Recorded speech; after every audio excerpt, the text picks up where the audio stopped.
بسم اللہ الرحمن الرحیم۔ ایک خاتون بہت چھوٹی عمر میں بیوہ ہو گئیں، ہمیشہ روزہ رکھتیں اور دن بھر عبادت میں مصروف رہتیں، انہی نیک اعمال میں عمر بھر مصروف رہیں۔ کتنی خواتین ان کی مرید ہو گئیں۔ جب وہ فوت ہونے لگیں تو اپنی مرید خواتین سے اپنی نیکی اور پارسائی کا پوچھا۔ سب نے گواہی دی کہ ہم نے ہمیشہ آپ کو نیک کاموں میں مگن دیکھا ہے، آپ نے کبھی اپنا وقت ضائع نہیں کیا۔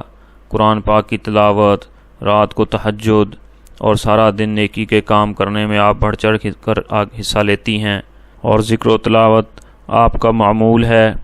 تو اس نیک عورت نے کہا کہ اب میں تمہیں اپنے دل کا حال سناتی ہوں۔ جوانی سے بڑھاپے تک رات کو قرآن کریم کی تلاوت کرتے وقت کبھی چوکیدار کی آواز آتی تو دل یہی چاہتا تھا کہ کسی طرح اس کے پاس چلی جاؤں، لیکن اللہ کے خوف اور دنیا کی شرم سے بچتی رہی۔ اب میرا آخری وقت ہے، میں تم سب کو نصیحت کرتی ہوں کہ کبھی جوان بیوہ عورت کو بے نکاح نہ رکھنا، ورنہ اس کی ساری زندگی بہت مشکل ہو جاتی ہے اور گناہوں سے بچنا اس کے لیے عذاب ہو جاتا ہے۔